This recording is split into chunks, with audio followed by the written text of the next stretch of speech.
Bonsoir chaleureux téléspectateurs de Niagasola TV. Bienvenue dans Niagasola Sport, votre émission qui décortique l'actualité nationale et internationale. Au menu de ce soir, on évoquera cette deuxième édition de Bundesliga 2026. Sanuya qui démarre à la défense de son trophée par un succès. On parlera des résultats du premier tour et le calendrier des prochaines rencontres de cette compétition. Ensuite, on évoquera la 23e journée de la Liga. La Liga est une compétition destinée aux jeunes académiciens. On fera un point sur les 3 matchs disputés hier et nous clôturerons cette phase de cette émission par le début de la Coupe du Monde FIFA 2026, la Coupe du Monde aux grandes oreilles qui débute en juin par la rencontre entre l'Afrique du Sud et le Mexique. C'est qu'on fera le point de tous ces éléments juste après ceci.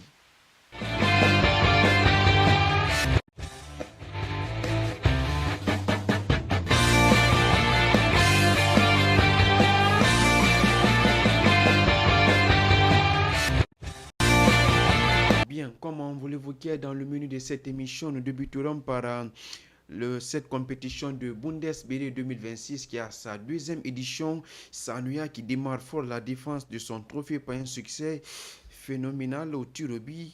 Et qu'en est-il vraiment de ce début de compétition? Mais avant cela, nous allons dire bonjour à notre chroniqueur du jour. Il s'agit comme d'habitude d'ailleurs de Aboubakar Keita, le seul unique représentant de sa localité. Aboubakar Keita, et bonjour et bienvenue dans cette émission. Voilà, merci à mon très cher Gabriel. Bonjour à nos milliers de téléspectateurs et bienvenue une fois encore dans cette émission. Bien, comme on l'évoquait, Sanuya qui a démarré et la défense de son trophée par un succès. Qu'en est-il vraiment de cette belle performance? Sanuya qui tient toujours tête à cette compétition de Bundesliga. Voilà, merci une fois encore mon très cher. Avant bel et bien de parler de cette équipe de Sanoya, il faut d'abord remercier les initiateurs, Ouais. les personnes qui ont Et eu quand même l'important, il faut quand même parler de Bundesliga. l'idée voilà, de mettre quand même cette discipline en place parce que quand même à travers la première édition qui s'est quand même bien déroulée, on a eu quand même une fédération qui s'est beaucoup chargée de cette discipline et l'équipe qui a représenté la Guinée a été vice-championne du côté de la Côte Et d'Ivoire du en côté sa de première, Korogo, oui, en le sa dessin première dernier. participation. Quand même, il faut exhorter l'État quand même à s'investir On s'investit de plus sur cette parce qu'on compétition. a Il vu faut quand même accompagner lors les de organisateurs.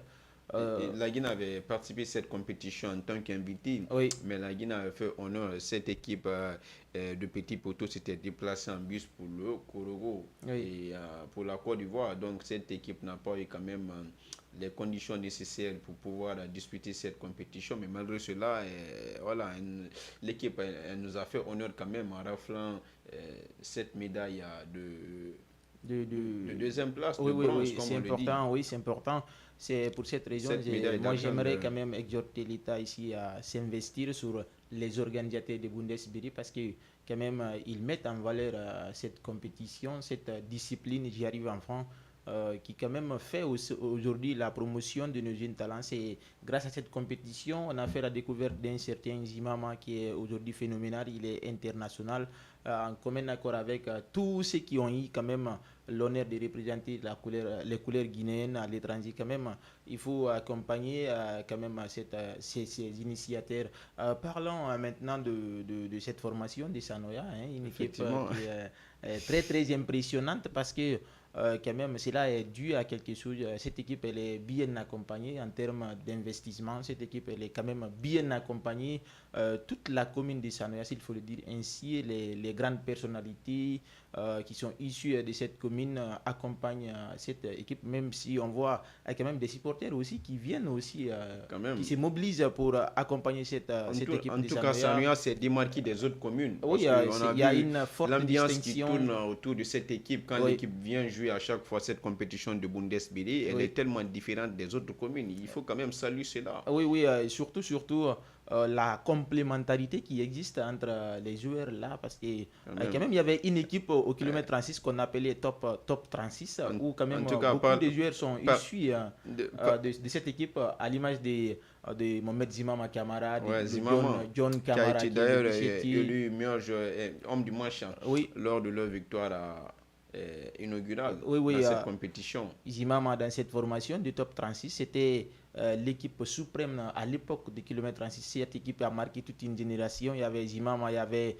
Alassane Kaba qui est le défenseur de cette équipe communale. Il y a également John Kamara dans cette formation. Il y a aujourd'hui des joueurs qui Il y a ne aussi représentent Moussa plus. Tesken Moussa Kamara Tesken qui également. était là, Oui, il y qui avait, faisait partie de l'équipe l'année dernière, oui, qui a il quand est même international reconduit lui aussi aussi. cette année, Oui, qui est oui, d'ailleurs oui. international du côté de la Guinée. Lui aussi, il avait remporté cette médaille d'argent du côté de Korogo en décembre dernier. Oui, oui, et c'est ce qui fait la particularité de cette commune de Sanoya. Il y a cette compréhension, les joueurs qui se connaissent depuis à l'enfance, on peut dire comme ça, parce qu'à l'époque où quand même Mohamed Zimama Kamara était très jeune avec les Alassane Kaba, les John Kamara. À l'époque, il y avait un certain Sori Samora aujourd'hui qui joue pour la Renaissance. Même si l'équipe s'est reléguée, mais Sori Samora quand même reste un atout, même si aujourd'hui il ne représente pas les couleurs de la commune urbaine de Sanoya, mais cette équipe quand même a fait un premier pas qui assure non seulement le coach Suleiman Bangoura, mais aussi tous les supporters de Sanoya. Oui, effectivement, même les membres de la délégation qui sont venus accompagner cette équipe sont tellement confiants, mais quand même l'équipe de Dixine est arrivée avec force. Cette Oui, équipe s'est imposée. oui. Donc, ce sera vraiment de véritables concurrents pour rafler ce titre de champion. Il faudra Oui, pas oublier, avec aussi parlons. des internationaux dans Oui, il cette y a équipe. des internationaux dans la formation de Dixine. Au cas où ces deux équipes arrivent à s'affronter, ça serait quand même une rencontre de taille. Mais moi, je pense que, comme je l'ai si bien dit, dans cette formation de Dixine, il y a aussi cette communion qu'on a vue, mais En tout cas, quand même des il y a joueurs une, qui il y a se une comprennent certaine, aussi. voilà, il y Il a y une a certaine compréhension, il y a Oui, il une y a très une bonne certaine liaison compréhension, qui lie vraiment effectivement. le joueur. Oui, effectivement, mais il y a aussi l'individualisme. On voit aussi des joueurs qui s'appuient beaucoup sur l'individualisme qui est le collectif. Donc, ça va peut-être impacter cette formation de Dixine au cas où elle affrontera la formation de Sanoa, parce que dans cette formation, certes, il y a des joueurs qui sont pétris de talent, parlant de talent individuel. Il y a Didier Barry dans cette formation, il y a pourquoi pas Kemoko Silla dans cette formation qui a été qui a marqué le but d'égalisateur pour la formation de Sanoya. Ok, Mais quand même, cette équipe s'appuie beaucoup plus sur le jeu collectif. sur le jeu collectif, comme vous l'avez si bien dit. Vous êtes dans votre émission Yagasola Sport, l'émission qui vous décortique l'actualité nationale et internationale. À présent, on parle dans cette édition, dans cette émission d'ailleurs de Bundesliga qui est à sa deuxième édition. La commune de Sanoya qui a démarré fort la défense de son titre ici par un succès au tir au but. Et le match s'est soldé de un but partout au thème réglementaire. Donc, il a fallu attendre les séances de tir au but pour que Sanoya soit qualifié pour le prochain tour. Bakar Keita, nous allons revenir sur les différents résultats du premier tour et quand même aussi parler des prochaines rencontres. Oui, l'ouverture de cette compétition, la première affiche, c'était entre Cancan et Lambagny, où quand même Lambagny menait jusqu'à 3 minutes de la fin. Il restait 3 minutes où quand même pratiquement l'équipe de Navaya était revenue au score et le score final s'est soldé sur le score de 2 buts partout. Et je préfère fatigue des tirs au but et finalement c'est l'équipe de Navaya, l'équipe communale de Cancan qui s'est imposée aux épreuves fatigues des tirs au but et qui s'est qualifiée au second tour.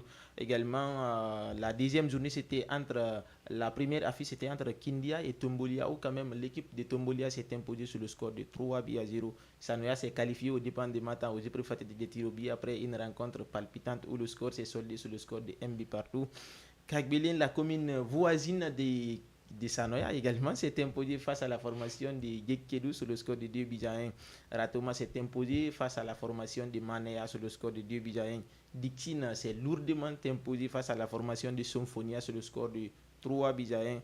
Et l'équipe communale, la commune de Kaloum, s'est imposée aux épreuves fatigues de Tirobi après un but partout face à la formation de Bessia. C'était hier où quand même les Kaloumistes se sont quand même imposés face à l'équipe de Abdulhamid Bangoura. Abdulhamid Bangoura, voilà, même, il a poussé quand même son équipe oui, jusqu'au bout, sa commune. Il est important quand même.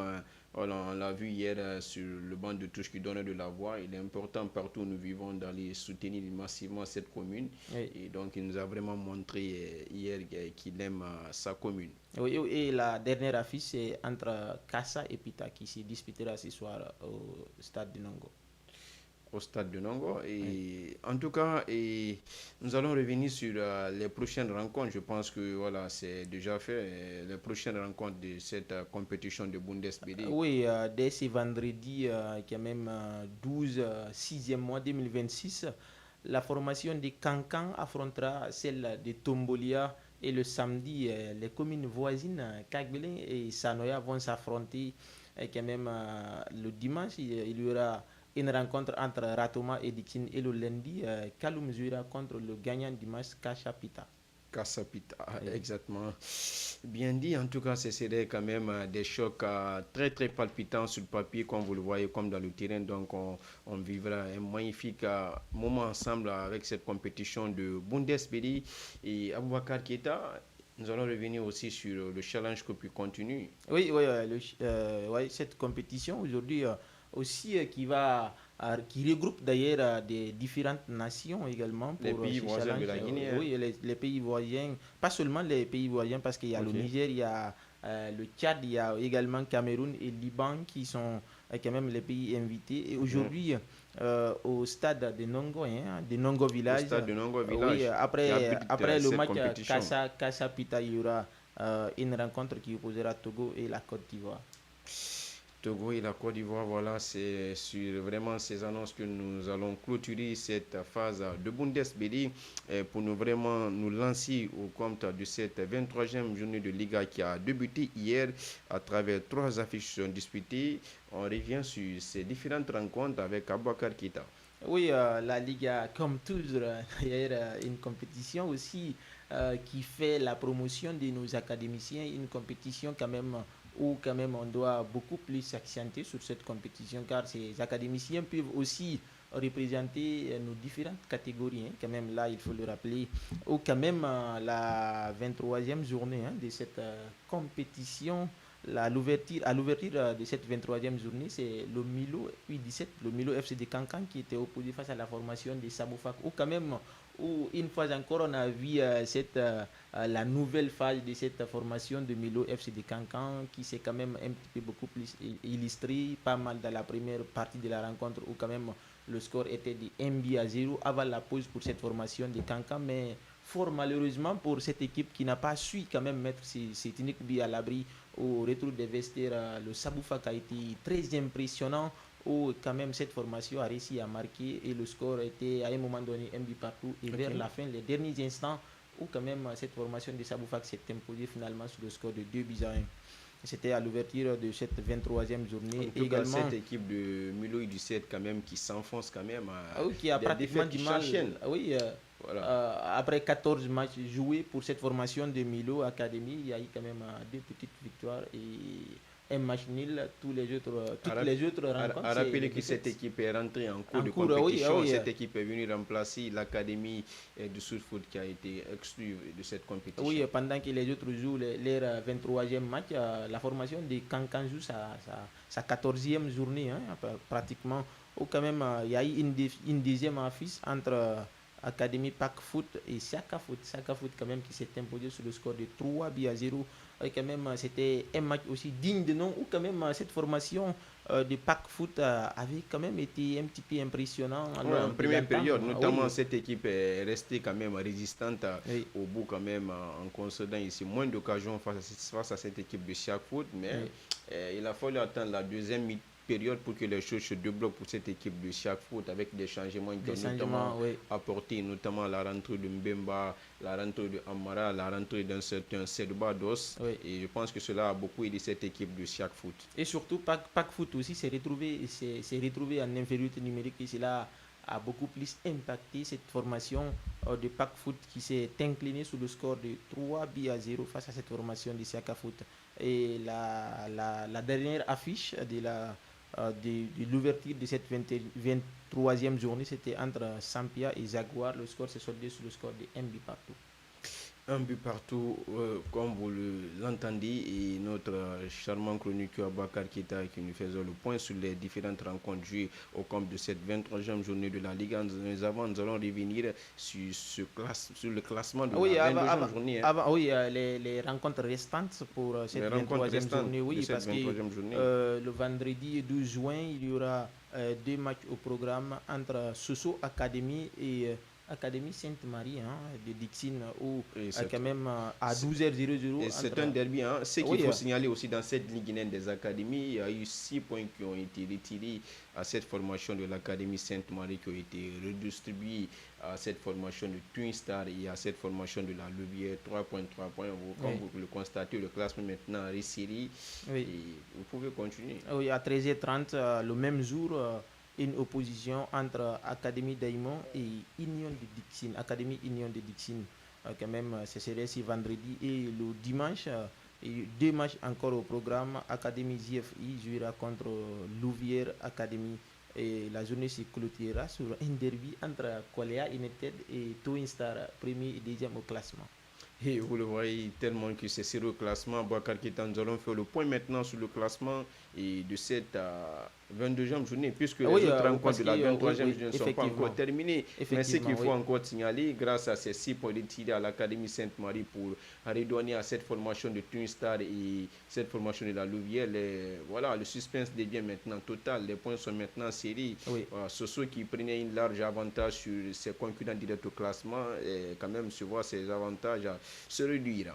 Oui, parce que maintenant la Koléa United occupe la tête avec 48 points, Twin Star deuxième avec 45 points, troisième Louvière avec 42 points, Académie Siak Foot quatrième avec 39 points, Académie Union de Dixine cinquième 34 points, Académie Sainte-Marie 34 points et sixième, Académie Jaguar septième avec 32 points, Daimon de Guinée 8e avec 31 points, Soussou Académie 26 points, 9e, Saboufak 10e avec 26 points également, Académie Pac Foot 11e avec 18 points, Académie ZFI 15 points, 12e, Sampia avant-dernier 14 points et Milo dans la lanterne rouge avec 7 points. C'était tout pour cette phase de la Liga. Nous allons évoquer à présent ce début de la Coupe du Monde qui débutera ce soir par une rencontre entre l'Afrique du Sud ici et Mexique. Oui, c'est la rencontre inaugurale de la 23e édition de la Coupe du Monde parce que quand même, comme vous le savez mieux que moi, quand même dans les précédentes éditions, il y a eu quand même 22 éditions quand même qui se sont produites au cours des différentes organisations de cette grande compétition qui réunit quand même tous les continents. Là, quand même, il faut le dire que c'est la plus grande compétition du monde. La plus grande compétition. Oui, aujourd'hui, l'Afrique du Sud jouera contre Mexique qui joue d'ailleurs sur sa propre installation. Ça va être une chose pas complexe pour les Africains, mais quand même ça serait... En tout cas, c'est l'un des pays organisateurs de cette compétition, le Mexique, le Canada et les États-Unis. Oui. À Boakar Keita, nous allons maintenant directement rebondir sur les réformes de cette année pour la Coupe du Monde, parce qu'il faut le dire que voilà, c'est la plus grande nouveauté de l'histoire du football. Et le passage de 32 équipes à 48 équipes, nous allons quand même se régaler avec 104 matchs au programme et quand même 12 groupes de 4 équipes. Chaque équipe va jouer 3 matchs. Les 2 premières équipes de chaque poule vont se qualifier directement pour les 16e de finale. Il faut aussi dire que c'est historique parce que c'est pour la première fois qu'une équipe sort des phases de poule directement va se retrouver en 16e de finale. D'habitude à 32 équipes, c'était en 8e. En 8e de finale. Donc voilà. Et aussi les 8 meilleurs 3e de chaque groupe rejoindront directement les 2 équipes de chaque groupe qualifiées pour se rencontrer en 16e de finale. Là. Donc voilà. Les 16e de finale vont se jouer à phase à élimination directe. Donc ce tournoi quand même, comme je l'ai si bien dit, va se disputer dans 3 pays, le Mexique, le Canada et les États-Unis. Oui, c'est la première organisation par 3 pays. Quand même, il y avait eu une première organisation entre 2 pays, c'était Japon et Corée qui ont organisé en 2002. Mais cette fois-ci, c'est 3 pays. C'est une première organisation. Il y a quand même une certaine modification, une certaine amélioration, s'il faut le dire ainsi, dans cette organisation, parce que c'était à 32, maintenant c'est à 48. Nous allons évoquer aussi vraiment cette Coupe du Monde, quand même, les préparatifs qui ont été quand même mis en place pour... Bon, les préparatifs qui sont déroulés entre tension et polémique. Parce oui, que, voilà. oui, effectivement, parce qu'il y a eu le refus des visas de certains De supporters, certains de certains supporters, de pays, certains de membres de certains délégation. membres. Abouakar Keïta, c'est un contexte très très tendu vu qu'on a évoqué les difficultés de visa qui ont été signalées, Oui. notamment pour plusieurs pays africains comme le Maroc et certains membres de délégation confrontés à des restrictions à l'entrée du territoire américain. Il faut aussi signaler le cas de l'arbitre Omar Abdulkadir Oui, Ortan oui. qui a obtenu son visa d'entrée sur le territoire américain qui a quand même été Expulsé, on va expulsé dire du ainsi, pays, comme le dit par renvoyé. Finalement, le l'arbitre ne président, disputera oui, pas oui, la compétition. Et il faut aussi rappeler que c'est le meilleur arbitre africain, africain de oui, l'année 2025.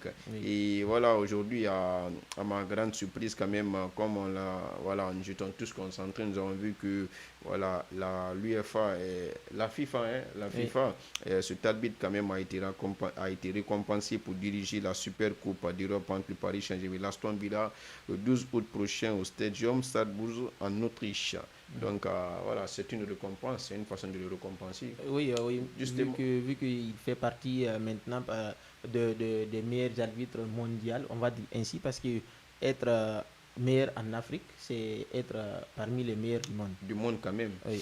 Justement, Bakar Keita, et vos derniers mots sur cette Coupe du Monde, le groupe de la mort, votre équipe favorite pour clôturer. Peut-être on aura le temps pour la prochaine émission pour mieux quand même parler de évoquer tous ces groupes, une émission spéciale à la Coupe du Monde. Oui, voilà, merci. Moi, personnellement, il y a beaucoup d'équipements dans cette Coupe du Monde qui sont beaucoup plus impressionnantes vu les préparations, vu les préparatifs qui ont été mis en place pour quand même chacune de ces deux équipes. Mais pour moi, mon équipe favorite de cette compétition, je dirais, c'est le Portugal, vu quand même la prestation, les différentes prestations des différents joueurs du Portugal. Si nous prenons également le gardien de but qui est Diogo Costa qui a été champion et meilleur gardien du championnat portugais avec Porto, c'est quelque chose de vraiment magnifique. On a vu Ruben Diaz, même s'il n'a pas été trop impressionnant, mais il reste quand même l'un des atouts majeurs de Manchester City en commun accord avec Gonzalo Inacio, lui aussi qui a été très impressionnant avec FC Porto. Si nous prenons ici des latéraux de cette formation, on a un certain Cancelo qui a marqué la saison de FC Barcelone. Tout le monde sait la qualité de Cancelo, sans oublier Nino Mendes, le champion d'Europe avec le Paris Saint-Germain.